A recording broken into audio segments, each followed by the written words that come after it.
One of the most surprising things about seeing the results of hundreds and hundreds of competitions isn't the competitions themselves, but who won them.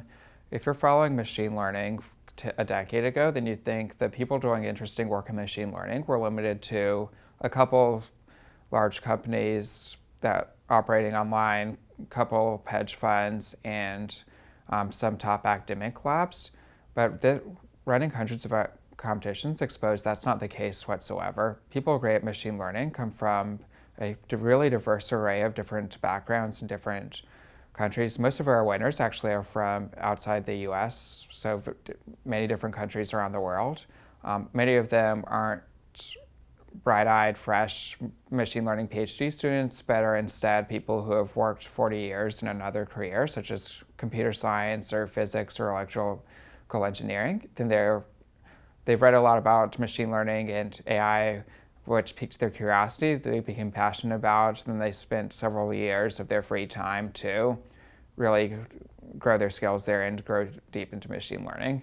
So the diversity of the people who win competitions is the single most surprising thing to me.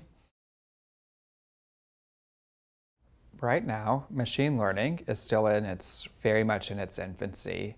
It is difficult to get machine learning algorithms to work well and to work reliably.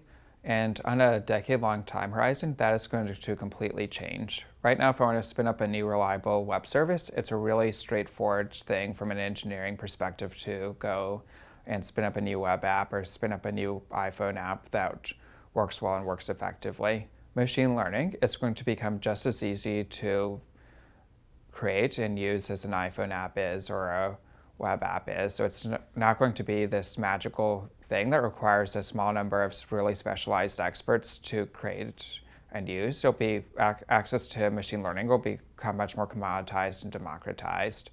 And then that's really going to enable a huge wave of new applications. If you think about the tasks that most people do on a day-to-day basis, whether it's things like driving a car, entering data, verifying data, asking a set of questions to triage a patient to understand who they should see or things along those lines. Those are highly repetitive tasks and are the types of tasks that machines can excel at. So I expect over a longer time horizon, all the jobs that are highly repetitive to ultimately be done more efficiently by machines, enabled by machine learning algorithms and AI. Kaggle's mission is to help the world learn from data. We started off by enabling data scientists to access a really fascinating set of use cases through our platform and through machine learning competitions, as well as to demonstrate in a very standardized setting how well algorithms perform.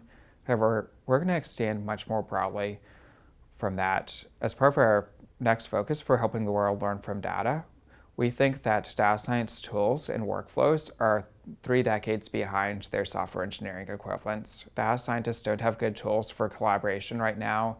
They spend most of their time doing grunt work or repetitive tasks that are the types of things that can be abstracted out and made much more efficient. So we're providing tooling to help with the repetitive tasks and collaboration on that in the same sense that software engineers have tools like Git for version control, GitHub for collaborating on top of code, continuous integration service to prove that the code works well, etc. We want to provide a mirrored set of tools for data scientists to make them much more productive and to make the world very efficient for the world to, as soon as a new data sample or new data point comes in, to learn everything possible from that data point.